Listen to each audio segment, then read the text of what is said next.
Maybe it is causing these cancers and diseases, and maybe it's not. Are you going to start growing a third arm and glowing in the middle of the night? I'm not here to say that you're not.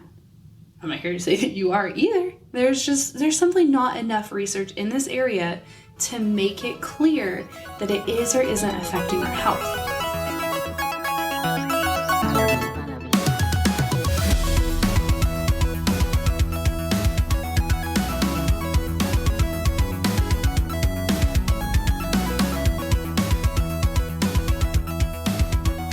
Hey there, and welcome to Becoming Natural. I'm your host, Victoria Ray. I am a certified transformational nutrition coach and an expert in the areas of mental wellness and nutrition. And this podcast is to provide you with the tools and knowledge you need so that you can live a healthy and natural life in a world that is full of so many things that we would not normally encounter in nature, out in like the natural environment. All right, so good morning, good afternoon, whatever to you. Hopefully my voice is not like a little bit too scratchy. I've been traveling a little bit over the past few days, and it's kind of made me have like this like scratchy voice. I woke up this morning and I said something. I live by myself, but sometimes you like say stuff out loud, and I was like, oh my gosh, I sound like that. So hopefully it doesn't get worse while I'm talking to you guys today. We'll just, if it stays at this level where it's at right now, I'm totally cool with that. I do have some freshly brewed hot coffee right here, so hopefully that'll kind of keep me from getting any raspier or however you want to describe it. Okay, so today the subject, it actually can be a little bit of a touchy subject, which is a little bit surprising to me. But I can say this from personal experience. I actually got into a slightly heated debate with one of my friend's girlfriends. One time we were at a restaurant after I, offended her on accident about my stance on GMOs. Completely unintentional. I did not mean to offend her. But just like, the organic versus non-organic thing, this is something that a lot of people feel really strongly about. So, before we go on into if GMOs are good or bad and the way that I feel about them, let's just kind of look at some facts and the stance on both sides. I really want to give you guys the information so that you can form your own opinion on these. This isn't just about, the way I feel about them. Okay, so GMOs, or sometimes called GMFs, genetically modified foods, they're genetically modified organisms, or GMF, genetically modified food.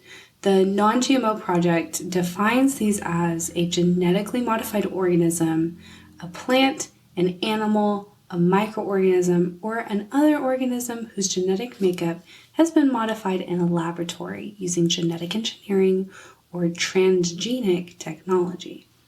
This creates combinations of plant, animal, bacterial, and viral genes that do not occur in nature or through traditional crossbreeding methods.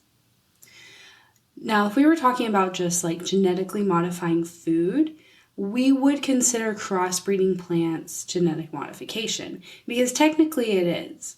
But that's not what we're talking about today. We're talking about GMOs created through laboratory genetic engineering. And we're going to be looking at, both sides of that, the safety, the impact on the environment, and also the impact on the food availability and food production.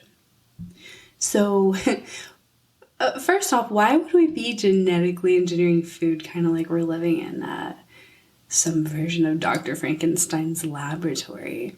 Like, I can just imagine these food scientists right now, or these food geneticists. Honestly, I'm not even sure what the term is for them. And if you are a food geneticist or, whatever your job title is, that's super cool. Like, I think this stuff is awesome.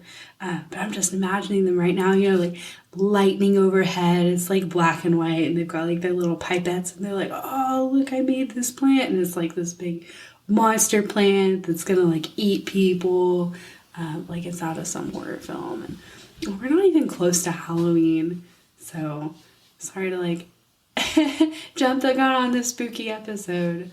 Oh look, I mean, it's definitely, what is going on? My goodness.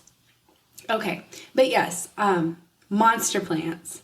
So that's what I'm imagining. It's just these people making these monster plants, which I know that's not what they're doing. However, one of the really cool things that I learned is to make plants a little bit more resistant to cold. They got this fish from Antarctica and took a part of its genes that make it resistant to cold so the fish doesn't freeze in the water. And they added that in to one of these plants. I can't remember if it was corn. I feel like it was probably corn. But like, how cool is that? Like, now we've got these antifreeze fish genes in our corn. Like, that's pretty cool. Like, you know, albeit maybe a little bit spooky, but it's still pretty cool. I'm definitely not lying about that. Okay, so to start off, we're going to look at modern agriculture and its impact on our environment. So we mostly use a monoculture, which is where we have one crop that's planted in a field. And by having large crops of one plant, each plant has the same standardized planting, maintenance, harvesting requirements, and that can result in greater yields of that crop and lower costs for the farmer for their equipment, their maintenance, etc. Because you're not having to buy different types of equipment for different plants. You're going out there, you're doing the exact same thing. You're plowing the field the exact same way. You're planting all of these things exactly the same with one piece of equipment. Well, maybe a couple different pieces of equipment depending, you know, on what you're planting. So that's going to make that a little bit cheaper and a little bit easier on these farmers. However, if you know anything about environmental science, you know that this is absolutely horrible for the environment. Monocropping requires an excessive amount of pesticides, like excessive. It also depletes the soil of nutrients and minerals, and which can sometimes render the soil unusable for years. And it has a negative impact on the biodiversity of bacteria and other organisms in the soil and in the environment itself.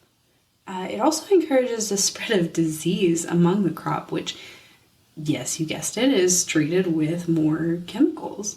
And sadly, these chemicals don't stay where they're put. Like, a lot of them are airborne. Where I grew up in Texas, there was a lot of, I grew up around like a lot of farmland, and we had a lot of spray planes. So we had these like little planes that would fly really low and just, spray the crops with pesticides. And you could see it in the air, and it was very, very, very windy where I grew up. So you know that those pesticides were being blown all over the place. We were inhaling them. They were getting on things, and then we'd touch it. The cancer rate in the town that I grew up in is actually very, very, very high for being such a small community. There's lots of cancers, and I do think that this is a big factor in that, just because being there, we were regularly exposed to pesticides, especially from, being sprayed like that by these planes. There is a direct link between cancers and other diseases and pesticides, like backed, researched, very well documented links. These chemicals also seep into the soil, which, can destroy the environment even further, and it runs off into our waterways, which negatively impacts aquatic life and us, because we also have to drink that water. So, if you're one of those people that's like, well, I don't care about the fish and the turtles, well, man, you should care about you, because now you're drinking pesticides that's in your water. Monocropping also requires an excessive amount of, like I said, watering, but it's constant watering. Since there's no moisture retention in the soil, a lot of that topsoil is gone. That would normally come from natural permaculture. So a solution to some of this has been GMOs, because we've got a huge problem here. We're having to overwater these plants. We're using tons of pesticides. Some of these plants are dying because they can't handle the amount of pesticides that we're using on them. So we're going to genetically modify these crops, to be a little bit more resistant to some of that stuff. So by altering the DNA or the genetic makeup of these plants, we can make them more resistant to disease and pests. So that hopefully we would think would limit the amount of pesticides and chemicals that we need to keep these crops healthy. We can also make the plants very drought resistant, which would make them require less water. Also, heat or cold resistant so that they're able to grow in more extreme climates. For example, the cacao bean or cocoa bean is actually in danger of going extinct by 2050 due to climate change and disease. So by genetically modifying the cocoa bean to be more resistant to disease and climate change, we could potentially save this absolutely amazing superfood from being lost. And I, for one, do not want to see cocoa go extinct because I absolutely love chocolate, and I'm not a fan of that fake palm oil chocolate that doesn't actually have any cocoa in it. I am a very big fan of the cacao bean in all its raw, natural amazingness. I actually bought a bunch of chocolate yesterday. I came home.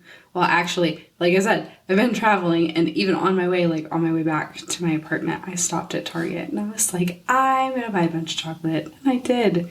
Bought a bunch of organic dark chocolate, and oh my gosh, it is so good. One of my favorite things about buying chocolates like that is you can't eat a lot. Like in my head, I sit down and I'm like, dude, I'm gonna eat this entire chocolate bar, and I want to. And you know what? I'm okay with that.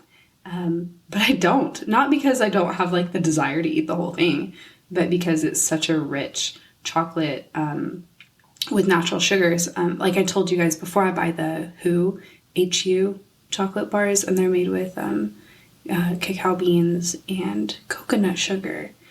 Good Lord, they're so good, but I cannot. I can only eat a couple pieces and then I gotta put it down. I'm like, okay, I can't eat any more of that or I'm gonna fall over and die from overload on chocolate. But yeah, no, that's something that's super, super cool that we could save these potentially going extinct plants. That's very awesome. Don't get me wrong. I think genetic engineering is incredible. I think these people are very smart who do this, very talented, and I do think it has its place. It really does.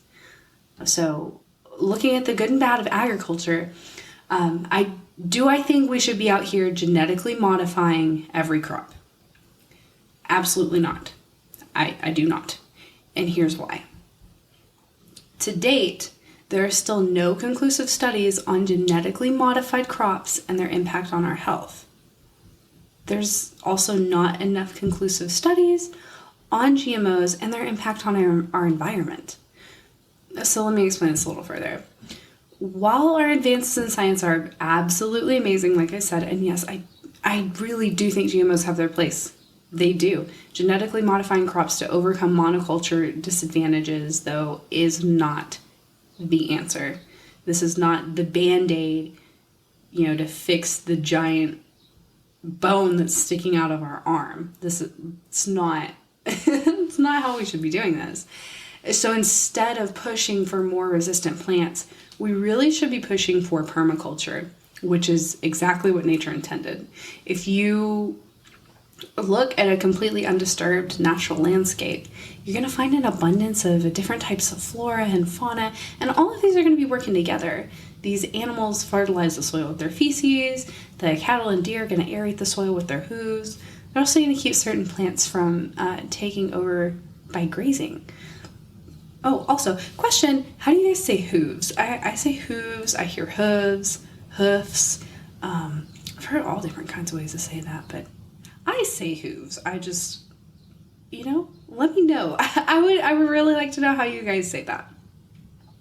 anyways, back to that. Certain plants keep the topsoil intact. Also, like I said, which retains moisture in the soil, which will result in less watering. So when you have that topsoil gone, you're having lots of dehydration of the soil. So there are plants that their roots specifically are like very spindly and they go out really far instead of deep, and they're going to keep this topsoil in place. And that's very, very important for moisture retention in the soil.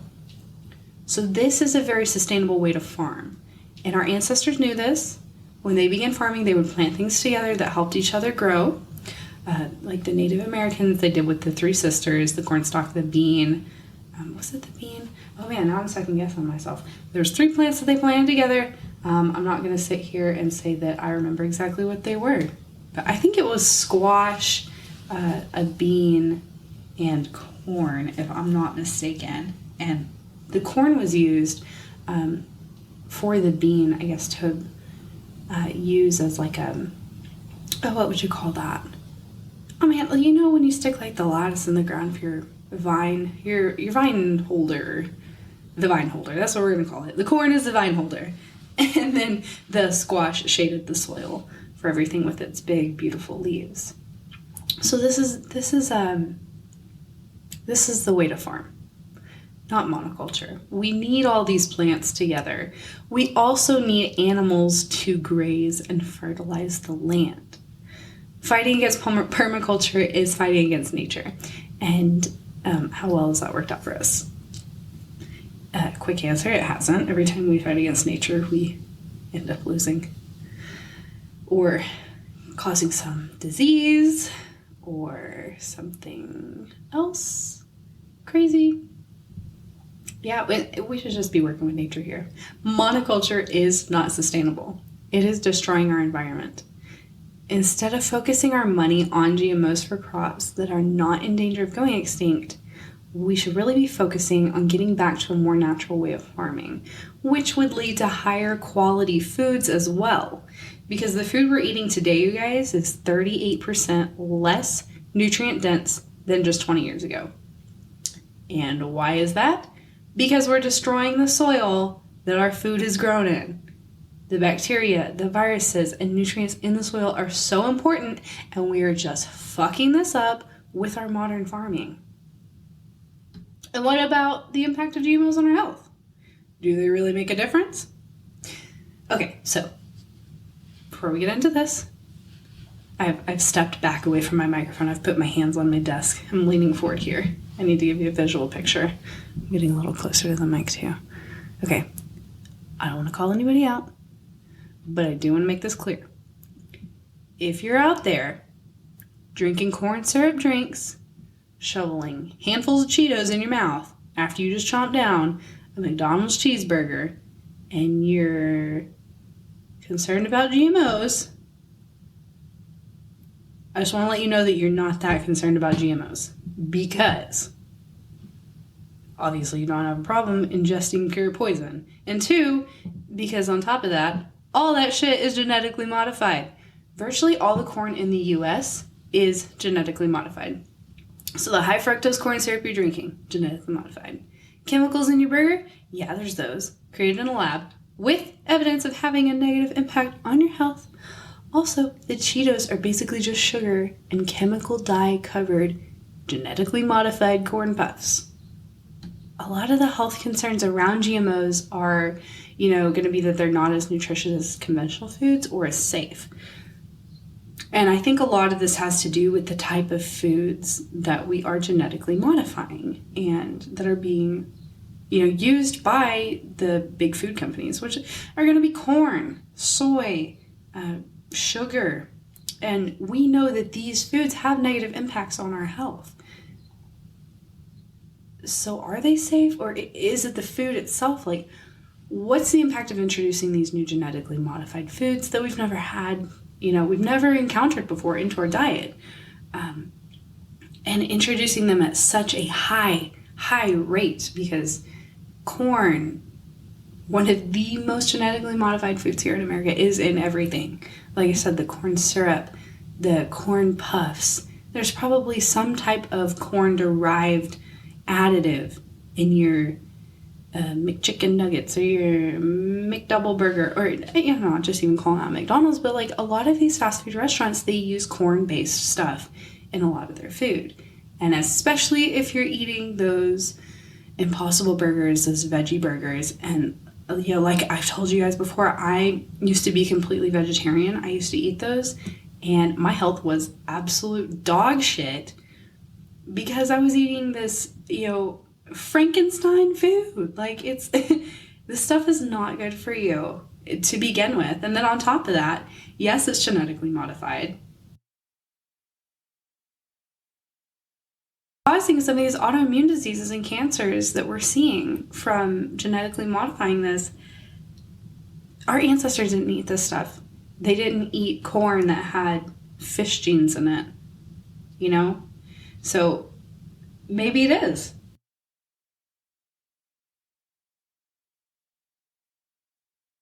Maybe it is causing these cancers and diseases, and maybe it's not. Are you going to start growing a third arm and glowing in the middle of the night? I'm not here to say that you're not. I'm not here to say that you are either. There's simply not enough research in this area to make it clear that it is or isn't affecting our health. But honestly, if you really do start growing a third arm, it probably isn't due to the genetically modified frankenfood. It could be due to all the little packaged snackies that we love to eat that are full of sugar and corn.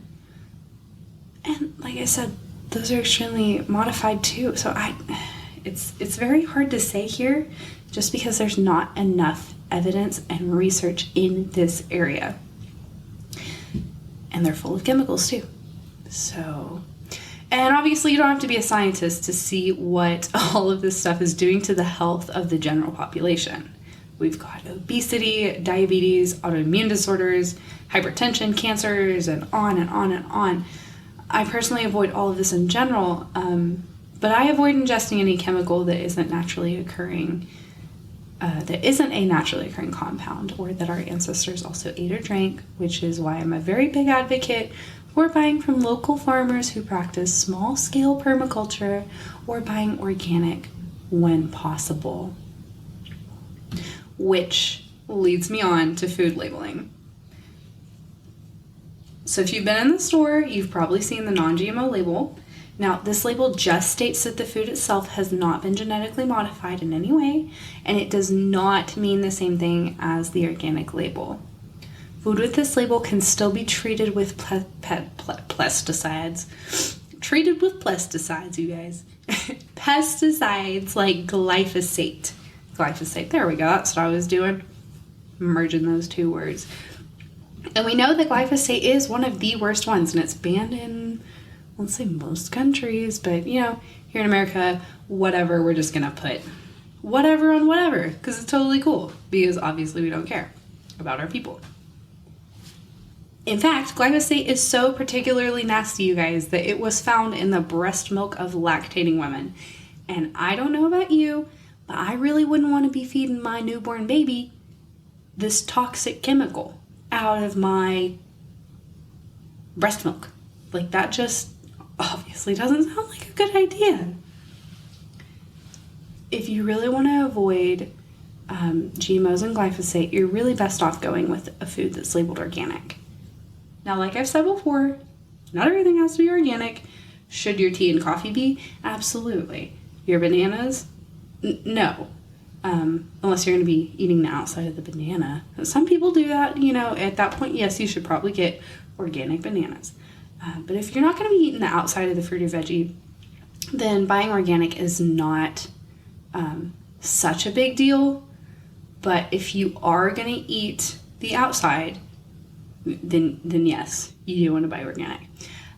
However, if you want to completely avoid a GMO fruit or veggie, then also go with the organic version, because things labeled organic cannot be genetically modified. They're also not treated with glyphosate. So do GMOs impact our environment? Yes, they do. Also by furthering this monocropping culture we have. Are they the real thing to blame here? I personally don't think so. I think our approach to agriculture is to blame. And I think we really need to take a step back and reevaluate what we're doing here, because monoculture is not sustainable.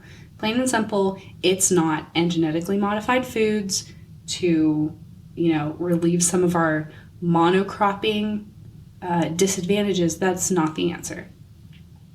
Are they impacting the animals in the environment? Yes. Yes, they are. Are they impacting the food source of some of these insects? Yes. So there is some drawback to this. Like, yes, there is some good things. Yes, we're getting higher yields. We are being able to create more food, but we're also, in the long term, potentially doing a little bit more damage. So that's something that we just kind of need to keep in mind. Do GMOs negatively affect our health? Maybe. Maybe not. There's just not enough for us to tell here. If this is a concern for you, I would just avoid them. Plain and simple. But, that does mean being really cognizant of most of what you're eating, because commonly genetically modified crops are in a lot of things. Like I said, if you're buying anything with corn and it doesn't say non-GMO on it, it is genetically modified corn. You're just going to have to be very careful and buy organic or non-GMO if you just want to get the non-GMO version. I personally think genetic modification has its place, especially with saving endangered plant species. So I don't think they're all bad. I really don't. But I don't think they're the answer overall. And if you have a different opinion, that's perfectly okay. And I really encourage you to let me know in the comments how you feel about GMOs and their impact on our health and the environment, and whether you think we should be using them or not. So don't forget to check out my all natural handmade personal care products, you guys. They're available on my website, and my sister took the pictures and they're amazing, and she did such a good job, and I'm super proud of her for that. And since you guys are also amazing, I do want you to get 10% off of your order. That is every order, not just your first order. Just go to victoriaraycoaching.com/shop, enter the discount code Becoming Natural. That's going to be one word at checkout. Everything on there is made using only the highest quality ingredients. Nothing bad whatsoever. Honestly, you could eat it. Like, don't, because it's not for that. But if, you happened to ingest it, you'd be perfectly fine, because it's literally just food grade products, or most of it is stuff that you would find in your kitchen to eat anyways. So as always, thank you guys so much for hanging out with me today. I hope you have enjoyed learning a little bit about genetically modified foods and how they could potentially be impacting you. I really appreciate every single one of you, absolutely wonderful people. So until next time, my friends, you go out there and have yourself a great freaking day.